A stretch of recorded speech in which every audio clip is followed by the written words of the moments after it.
दही वाली मगम्मा। बच्चों, आज मैं आप सभी को एक छोटे से गांव की कहानी सुनाने जा रहा हूं। उस गांव का नाम वेंकटपुर रहता है। वेंकटपुर गांव में मगम्मा नाम की औरत अपने बेटे, पुतों और पोते के साथ रहती है। मगम्मा अपने परिवार का भरण पोषण दही बेचकर करती है। वह अक्सर बंगलौर जैसे शहरों में जाकर दही बेचा करती है और दही बेचने के बाद जो भी रुपया उसे प्राप्त होता है उसी से अपने परिवार का भरण पोषण करती है।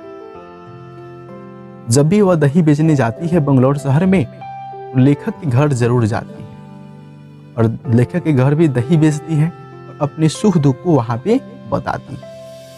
लेकिन एक दिन की बात है, मगम्मा जब अपने घर पे रहती है, मगम्मा का जो पुतों होता है नजम्मा, वो अपने बेटे को काफी पिटाई करती है। पोते को पीटते हुए देखकर मगम्मा काफी दुखित होती है और अपने पुतों को जाकर काफी डांट फटकार लगाती है। पुतों भी जो है शांत नहीं रहती है, वह मगम्मा से झगड़ा करना शुरू कर देती है। दोनों में वाद विवाद होता है, काफी वाद विवाद बढ़ जाता है। उसी के दौरान मगम्मा का बेटा आता है। मगम्मा का बेटा जैसे ही आता है, मगम्मा सारी घटना को एक एक करके अपने बेटे को बताता है। मगम्मा का बेटा बोलता है, माँ, मैं नहीं चाहता हूँ कि तुम दोनों आपस में झगड़ा करो, लेकिन फिर भी जो है सास पुतों में झगड़ा होते ही रहता है। लगातार झगड़ा बढ़ते ही चला जाता है। वाद विवाद इतना बढ़ जाता है, अंत में मगम्मा को बोलना पड़ता है, बेटा, तुम मुझे चाहते हो अलग करना तो अलग कर सकते हो।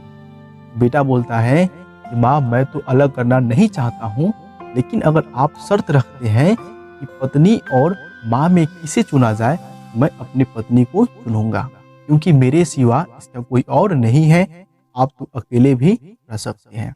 इस बात को सुनते ही मगम्मा काफी दुखित हो जाती है। उसके बाद मगम्मा बोलती है, ठीक है बेटा, अगर तुम चाहते हो मुझे अलग करना तो अलग कर सकते हो। उसके बाद मगम्मा जो है दही बेचने के लिए बंगलौर शहर में चली जाती है।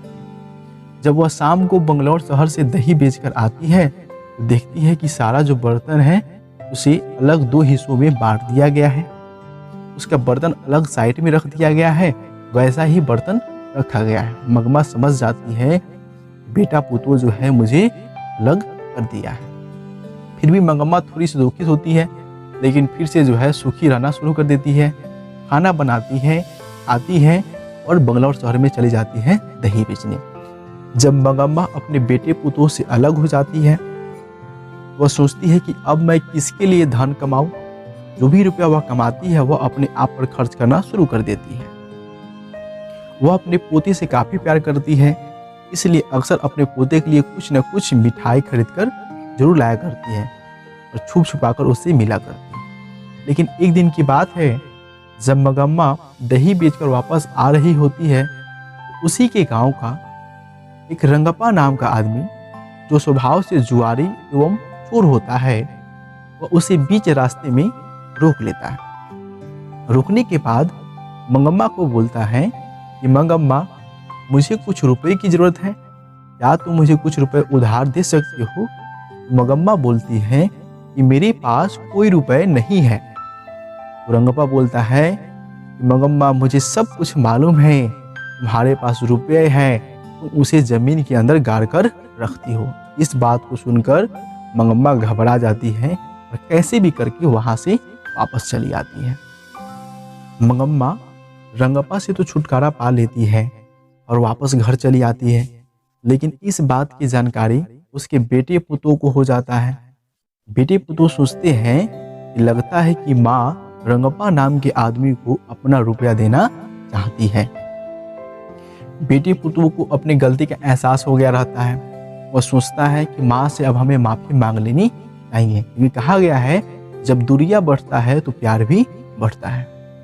वह अपने छोटे बेटे को मंगम्मा के पास भेजते हैं, क्योंकि जानते हैं मंगम्मा पोते से काफी प्यार करती है।